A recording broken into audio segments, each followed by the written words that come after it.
أعوذ بالله من الشيطان الرجيم بسم الله الرحمن الرحيم إن الحمد لله نحمده ونستعينه ونستغفره ونعوذ بالله من شرور أنفسنا ومن سيئات أعمالنا من يهده الله فلا مضل له ومن يضلله فلا هادي له وأشهد أن لا إله إلا الله وحده لا شريك له وأشهد أن محمدا عبده ورسوله.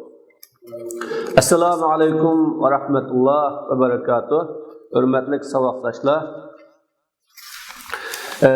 Biz bugun tunji al-iman nomli darsimizni boshlamoqchi bo'ldik. Alloh subhanahu va taolo darsimizni davom ettirib muvaffaq qilsin.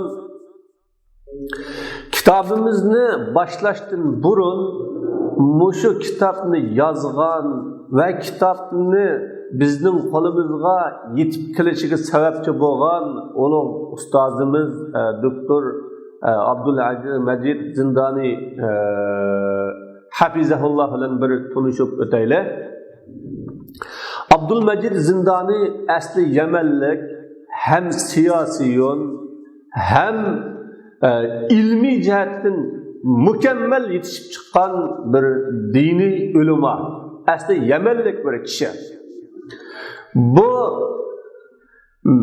Yemen'de iman, Darul İman degan camiani kurup o camiada ustaz ve müdürlük hizmetini ötep Yemen'deki Şia mezhebi intayin umumlaşıp ketken ve Şia mezhebi bütünley yalmavuz gibi o Yemen'ni yutup ketken bir yerde Ahli Sünnet vel Cemaat'ın akidesini qoğduğan, Ahli Sünnet vel Cemaat'ın akidesini himaye kılgan ve şunda Ahli Sünnet vel Cemaat akidesindeki yitik ustazlar ve alimlarını yetiştirgen bir kişi.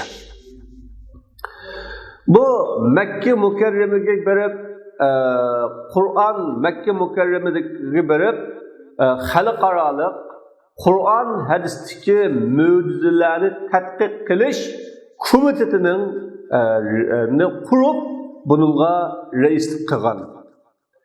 Shundaqla Yemendeki Şeyh Abdul Ahmer degan kishi bilan birga o'qituvchi, Yemenga hokimiyatiga o'qituvchi bo'lgan kishi bilan birga bir Yemen islohot uyushmasining Shura komitetlik reislikini ötügen bir kişi. Demek bir taraftan siyasiyun, bir taraftan dini alim, bir taraftan cemaat erbabı.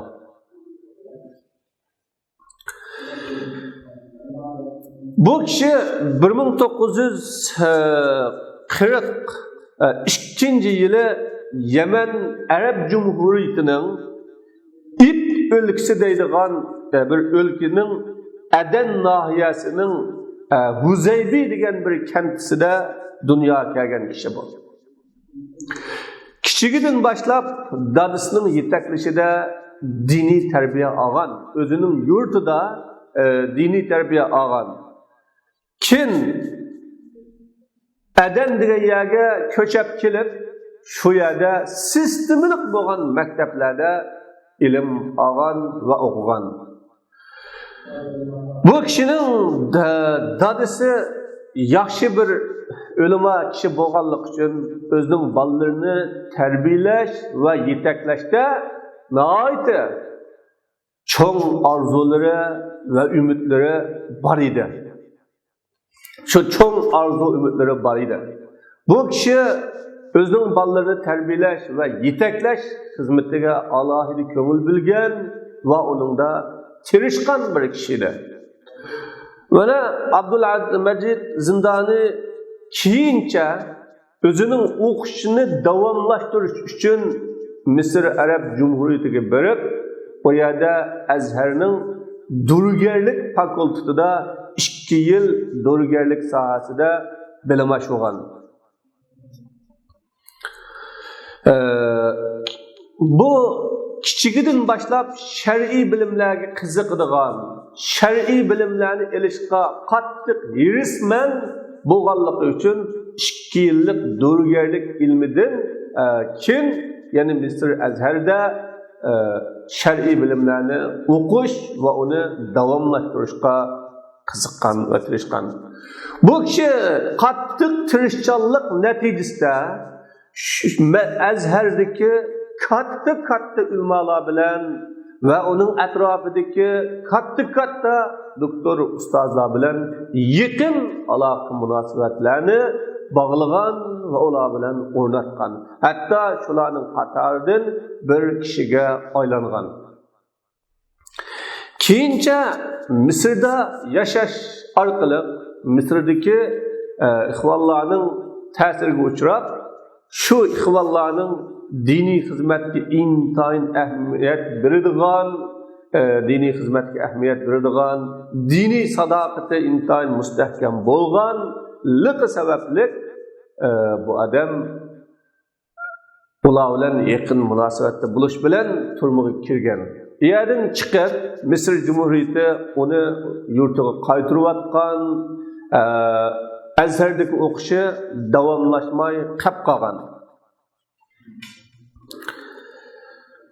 Ama yurtiga kelgandan keyin, ya'ni shu yerda bayam degandek Darul Iman jamiyasini qurib, ya'ni ilm ma'rifat bilan shug'ullandi, Ahli Sünnet ve Cemaat'ning aqidasini. O yerdan keyin, ya'ni Mısırdan qaytib kelganda 1962 yili Yemen'de inqilab patlagan vaqtda San'aga qaytib kelgan Mısırdan.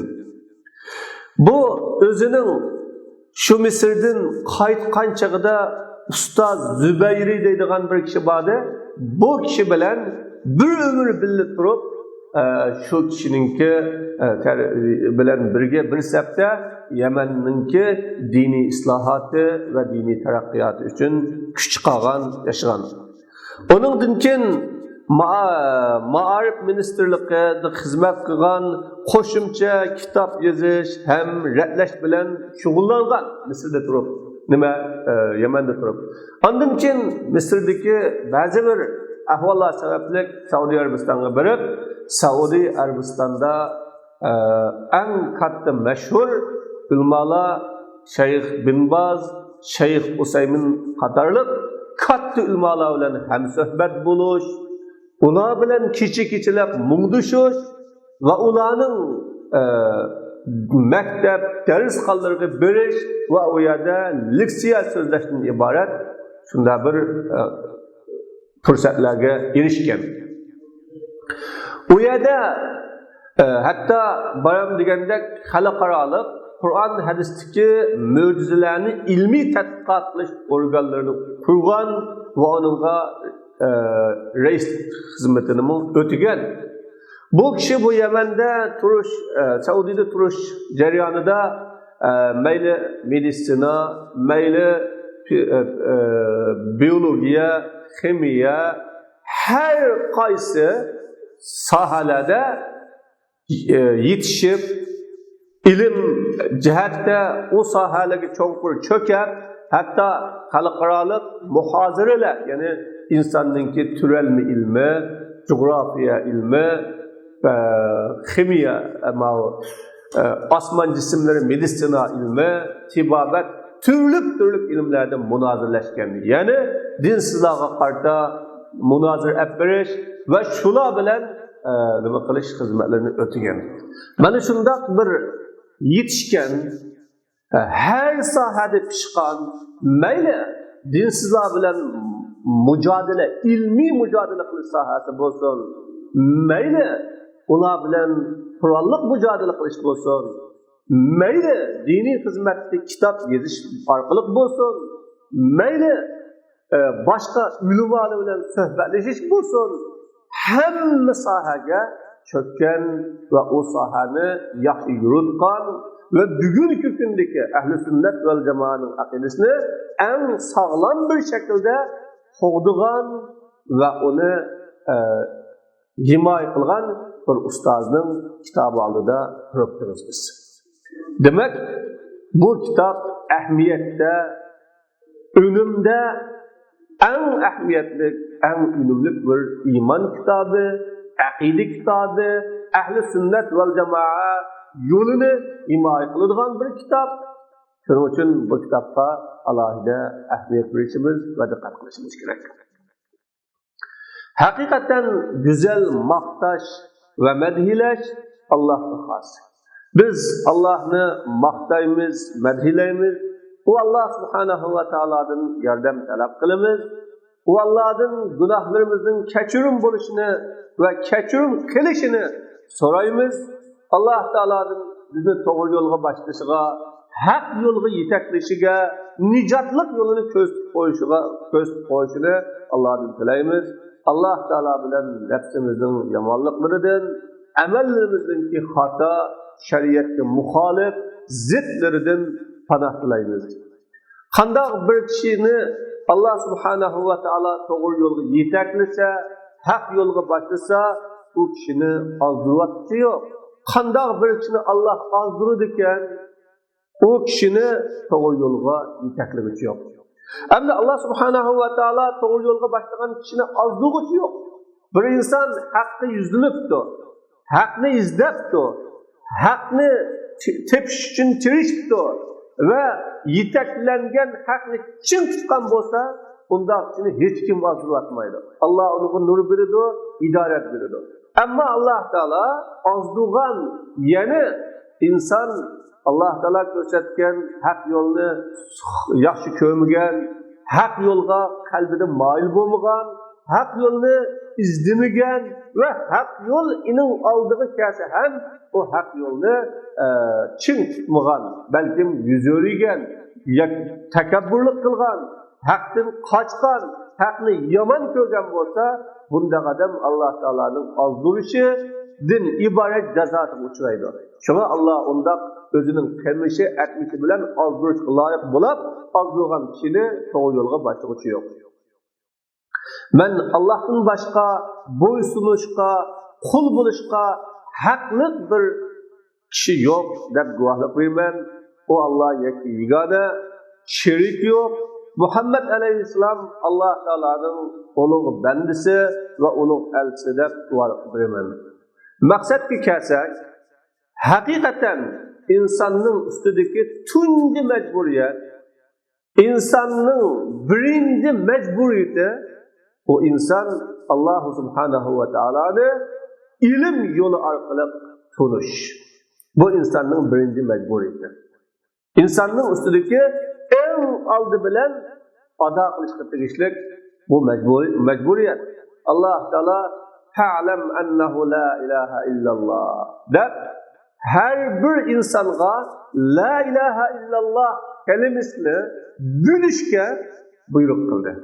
Yani onun mazmunini bilish, ma'nisini tushunish, onun talab taqozzolari bilan qanday amal qilish kerakligini bilishga Alloh taolo buyurdi. Nima uchun?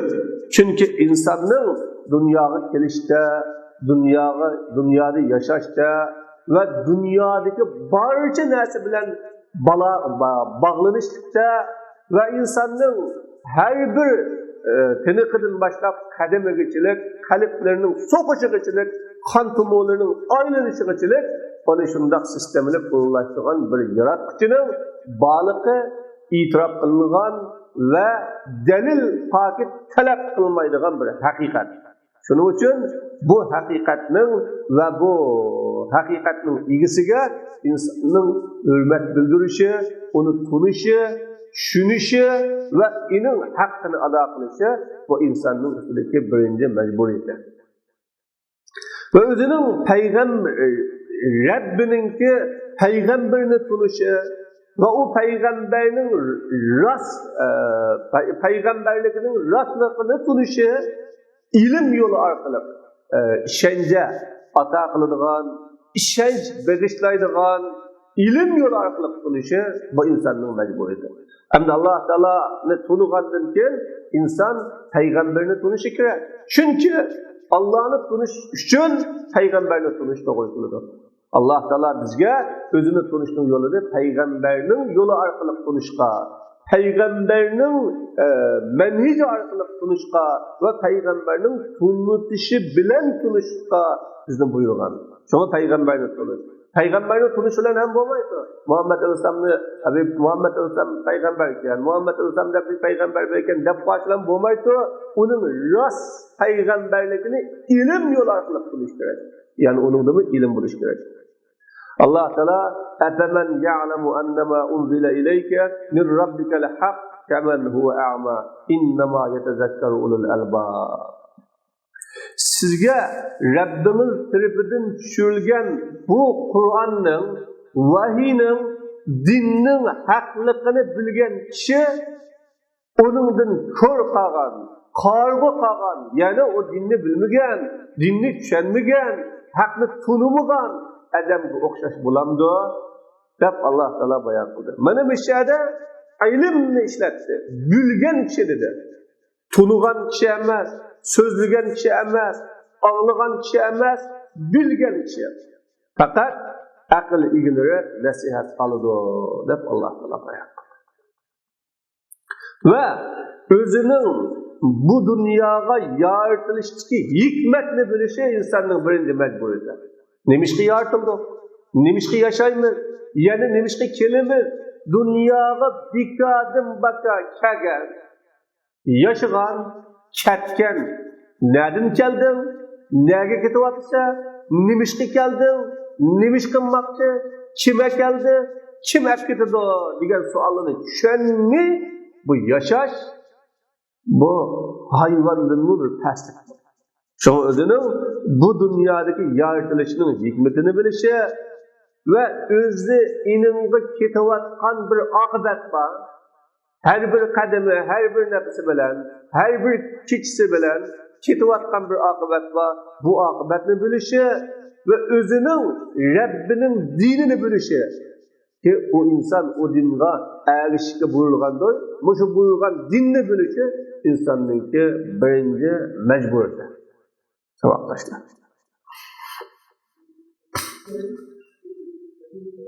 Şimdi ve izâ kâne şereful ilim bi şerefil ma'lum. İlim, dünyada ilim desek, hemme ilim bulak kaladı. Ama hemme ilim ulu, hemme ilim insanın menfaatli, hemme ilim yaxşı ilim mi? Ya. O ilimden yetmekte boğan netice ve o ilimden erişmekte boğan malumat bakıp bu ilimnin ulug'ligidir. Yani ilimnin ulug'ligi şu ilimden elinetkan malumatning ve o ilimden elinetkan neticeninki ulug'lik bilan bo'la bo'lsa, an iman ilmi Allah Subhanahu ve Taala'nı tunuşga alaqadar, Peygamberini tunuşga alaqadar ve Allah'ın dinini tunuşga alaqadar. Mana iman ilmi bilen nimani tunuymiz? Allah'ını tunuymiz, Peygamberini tunuymiz, dinini tunuymiz.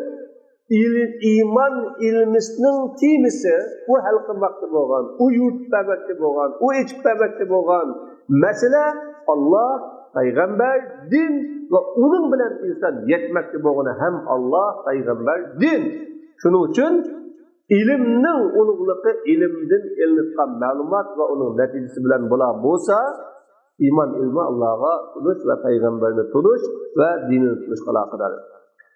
Bir işning, amalning ahmiyati inson şu amaldan, şu işten aladigan foyda bilan münasebetli bo'la bo'lsa, ma ish muhim ish, ahmiyatli ish, zurur ish deymiz.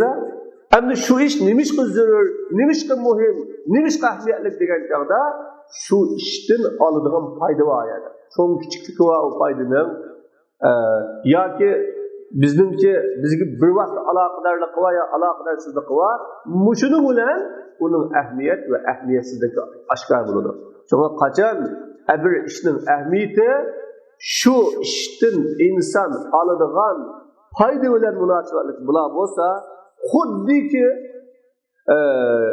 inson o'zi orqali şu ilm bilan to'sadigan bir xatar bilan munosabatli bo'lganday. İman ilmi insan için dünya ve ahiretde katta maqsad va saodatlarni reallikqa chiqarib turdi, vujudga chiqarib turdi. Demak, iymon ilmi bilan oladigan foyda hem dunyolik hem oxiratlik foyda. Ve iman ilmi bilen insan özüdün to'sadigan xatar ne bo'lsa dunyodagi baxtsizlik xatari, oxiratga ham do'zax azobidan iborat xatar. Shuning uchun bu ilm bilan inson o'zidan to'smoqchi bo'lgan xatarga kelsak, hem dunyolik xatari hem oxiratlik xatari. Bu inidan aladigan foydaga kelsak, hem dunyolik manfaat hem oxiratlik manfaat. Shunda bo'lganligi uchun bu amal ve bu ilmning ahamiyati shunga bog'liq bo'lsa, iman ilmi insonga dunyo va oxiratlik katta maqsadini o'zida chiqib turdi. Mana bu taraflardan bu iman ilmi eng ulug', eng katta ilmlarning oldida turadigan ve birinci ilim bu. Allah subhanahu wa ta'ala mu'minlarga dünyada nurgun va'dalarni va'da qildi. Bu va'dalarning birincisi düşmanlar üstüdür. Yani Müslümanların, mu'minlarning düşmanı üstüdür. Mu'minlarga yardım beriş, nusret beriş. Allah Teala ve kana haqqan aleyna nasrul mu'minin. Bizge mu'minlarga yardım beriş haq bo'ldi deb bayon qildi. Demek mu'minlarga yardım beriş, mu'minlarga g'alaba nusrat ato qilish Allah Teala'nın mu'minlarga qilgan fazli haq. Mu'minlar o'zining amali orqali bu haqqa erishgan emas. Fazli haqqı Allah Teala'nın. Bu bir. İkinci, mu'minlardan nima qilish? Qo'g'dash. Ularni himoya qilish. Har qanday xatar va har qanday nimadan xayr xatardan qo'g'dash. Allah Teala innalloha yudafi'u anillazina amanu. Haqiqatan Allah mu'minlarni qo'g'daydi. Ya'ni ularga ziyon yetkazadigan düşmanlardan, tajovuzchilardan, zolimlardan, her türlü kishilardan Allah Teala qo'g'daydi dedi. Demek bu qo'g'dash Allah Teala'nın qilgan va'dasi. Üçüncü, mu'minlarga ig'dochilik qilish. Mu'minlarga ig'dochilik qilish. Allah Teala Allahu veliyyullezine amanu. Allah mu'minlarning nimisi? İgisi. Allah mu'minlarning igisi. Allah Teala mu'minlarning hujjasidir. Dördüncüsü mu'minlarni to'g'ri yo'lga yetaklash. Mana Allah Teala ve innallaha lahadillezine amanu ila siratin mustaqim. Hakikaten Allah Teala mu'minlarni to'g'ri yo'lga yetaklaydi. To'g'ri yo'lga yetakligüçe deb Allah Teala bu mu'minlarni dunyoda eng to'g'ri, eng haq yo'lga yetaklaydiganligini bayon qildi. Beşincisi, kafirlarni musulmonlarga bosh qilib qo'ymaslik, hukmron qilib qo'ymaslik, musulmonlarni boshqaruvchi qilmaslik, musulmonni uning ostida, kafir uning ustida qilmaslik Allohning va'dasi.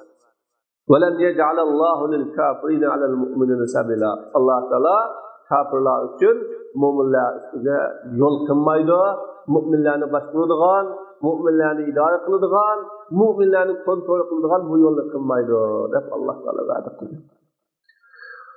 Altıncısı, mu'minlarni kuchli, qudratli qilish va ularni ziminda o'rinbosar xalifa qilish. Bu Allohning va'dasi. Allah va'adallahu allazina amanu ve amilus salihati amanu minkum ve amilus salihati la yastakhlifannahum fil ardi kama istakhlafallazina min qablihim ve la yumakkinanna lahum dinahum allazi irtada minhum ve la yubaddilannahum min ba'di khawfihim amna. Mana Allah Teala sizlarning ichinglardan iman etgan, yaxshi amal qilganlarni chuqur ulardan ilgirikilerini ziminde halife o'rinbosar qilgan o'xshash ularni o'rinbosar qiladi. Yani biz onu masal qilamiz. Va ular uchun tanlab bergan islom dinidan iborat ularning dinini mana bu odamlarga qudratli, kuchli, oliy, o dinni o'rtasida hech narsa bo'lmaydigan holat turdi va ularga qo'rqinchdan keyin, ansirashlardan keyin aminlikni olmasdan turdi deb Alloh taolo va'da qildi. Demak, shu va'dalar iymon etgan, yaxshi amal qilganlar zaminni bostirdi. Zaminga ega bo'ladi. Zaminning xo'jayinligiga aylanadi va o'zi e'tiqod qilgan, o'zi ishongan, o'zi to'g'ri degan bu dinini eng kuchli din, eng oliy din. Shu odamlarning davlatining, jamiyatining, jamoatining har yerining dini turdi va ular undaq dakki-dukki, xotirjamsiz, sarosimida ansirashlik ichida yashamay, intoyil xotirjam, amin bundaq yashaydi deb Alloh taolo mana bu va'dalarni va'da qildi. Yettinchisi pokiza halol rizq. Alloh taolo agar ولو أن أهل القرى آمنوا واتقوا لفتحنا عليهم بركات من السماء والأرض. Agar shahar aholilari iymon etib, taqvolik qilib qilgan bo'lsa, biz güzel bir turmush, güzel bir hayot. Alloh taolo kim er yoki ayol bo'lsin, mu'min holatida yaxshi amal qilsa, biz unga güzel bir hayotlikni ato qilamiz deb halanuhyiyannahu hayatan tayyibatan deb Alloh taolo bu yerda bir güzel hayotni, bitqanlikni qildi. Mana bu bo'lsa mu'minlar dunyoda ininga erishadigan narsaning bir qismisi. Bu zodi dunyoda mu'minlar erishadigan, mu'minlar yetadigan, mu'minlarning qo'liga keladigan, mu'minlar shuning bilan baxtiyor bo'ladigan bir ishlar. Bu bizning burunqi ota ajdodlarimizga iymonidir rostchil, sodiq, muxlis, samimiy bo'lgan ota ajdodlarimizning reallikqa aylangan, vujudga chiqqan, amaliy bo'lgan bir ish bor. Ammo dar oxiratga kelsak, qiyomatga kelsak, bu mu'minlarga Allah subhanahu wa ta'alaning innallazina amanu va amilus solihat kanat lahum jannatul firdaus nuzula khalidina fiha la yabghuna anha hiwala. Haqiqatan iymon etib, yaxshi amallarni qilgan, islomga muvofiq, shariatga muvofiq, o'zining musulmondaligiga muvofiq amallarni qilgan odamlar bularga jannatul firdaus tushadigan joy va ularning ziyofati bo'ldi. Bular mangu shu yerda yashaydi. Bu yerdan bilak yerga ko'chab ketishni, yo'tkilab ketishni, chiqib ketishni orzu qilmaydi, so'ramaydi deb Alloh subhanahu va taolo yana bayon qildi. Demak, iymon etib, amali solih qilganlar jannatga kiradi, mangu yashaydi, u yerdan chiqib ketmaydi va chiqib ketishni so'ramaydi deb bayon qildi. Yana Alloh taolaning allazina amanu va amilus solihat iymon etib, yaxshi amal qilganlarga jannatun na'im bor.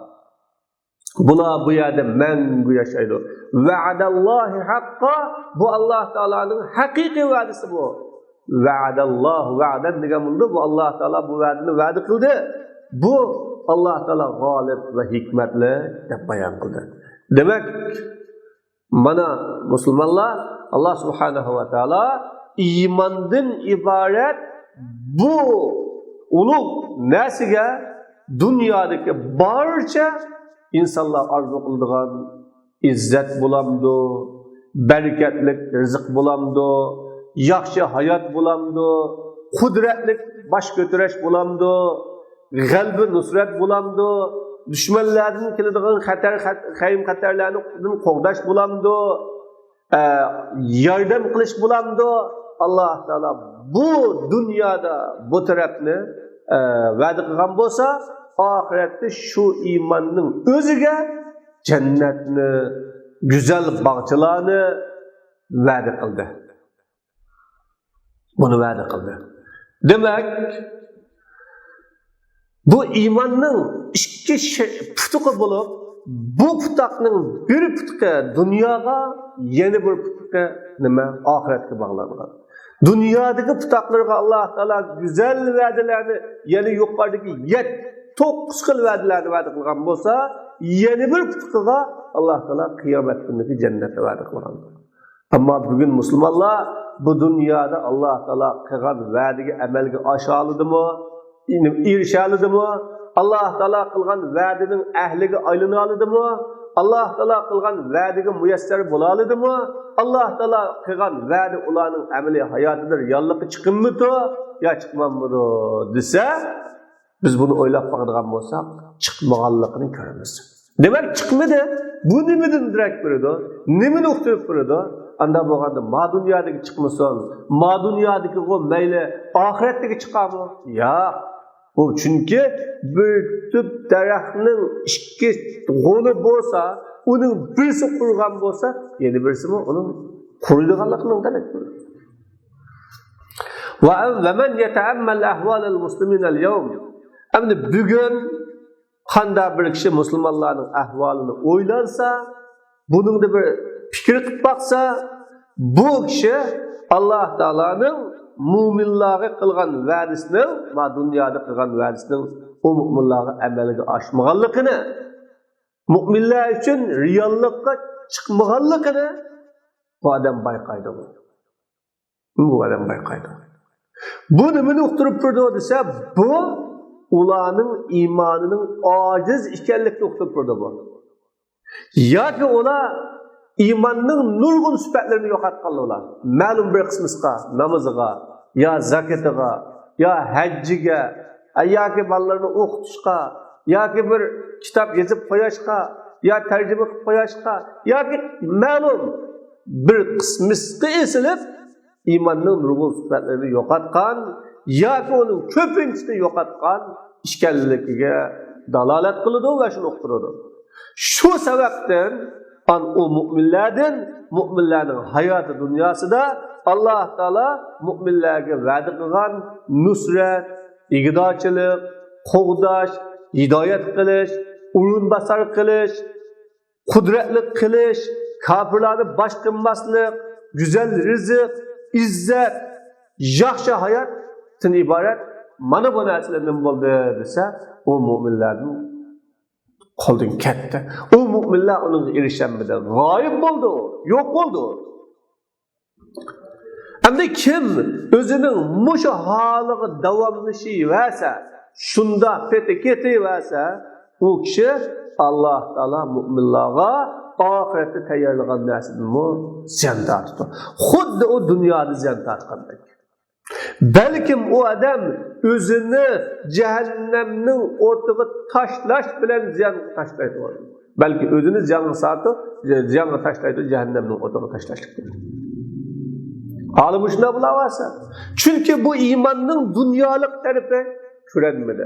Dunyolik tarafi Allohning va'dasiga erishishga layoqatli qilinmadi. Qiyomat kunida endi mushu dunyoda qilgan va'dasiga erishamagan bu inson qiyomat kunida Alloh taolaning va'dasiga erishamoqsa, unda bo'lmas. Chunki bu iymonga qilgan va'da bu dunyoda vujudga chiqmaydigan, bu dunyoda ham vujudga chiqmasligi mumkin. Shunda bo'lganlik uchun nima bo'ldi? Bo'ldi, iymonni kuchaytirish lozim bo'ldi. İmanimizni kuchlantirish lozim bo'ldi.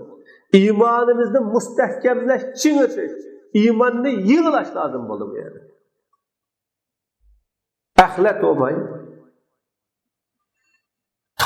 tarozi mizonda o'ltirmaydigan bo'lmay, bu iymonni kuchlantirish, iymonni chingitish va iymonni yig'lash lozim bo'ldi. Bu iymonni chingitish, kuchlantirish nima bilan bo'ladi desa, bu iymonning ilmlarini musulmonlar o'rtasida yeyish bilan bo'ladi, kengaytirish bilan bo'ladi, umumiy nashr qilish bilan bo'ladi bu. Va dinning ahkamlarini tatbiqlash bilan, hayotimizga tatbiqlash, hayotimizni izchillashtirish, mushuning bilan bo'ladi bu.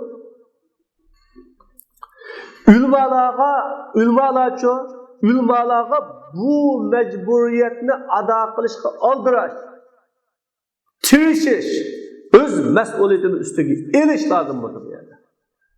Bağlarını xas bulup mu bu ulamalar Müslümanlığa dinsizlik, hudasizlik, itiqadsizlik prinsiplerinin vücum kılganlığını görüyorlar. Hazır qarab qolgan bolsa, Allah yok deydigan, peygamber yok deydigan, İslam yok deydigan, Müslümanның yolu hata deydigan, Müslümanны bu yol zehirleydi deydigan, bu dünyada Müslümanны en ağzı koydigan hurafatlıkka bar deydigan bu şundak hücumlar ve bu şundak işler bulunadı burada. Ve Hristiyanlaştırış hareketlerinin canlanganlığını görerlik bu Müslümanlık alimleri. Hazır bir taraftan Hristiyanlar, bir taraftan Yahudlar, yeni bir taraftan yeni başka İslam'a hücum kılıp, İslam'ı mutlak inkar kılınan Müslümanların avlatlarını onun kolunu tatip edip, onu kafir kılıp terbiyelediğin bu hil hücumlar hem bir taraftan buluyorlar. Yani şunundaki xuddi bular bir xurofat ve efsanelerin yayılganlığını dünyada xurofat efsaneler dolqunlab ketganlik, ağırlık, meyda o şiddet bilen yamrab ketganlik bu xurofatning ahli bu xurofatni batıl yol bilen İslam diniga nisbat qilyaptilar. Buni dinning qalbini keygizib, dinning to'lig'i o'rab, din nomidan o'tirib chiqaryapti buni.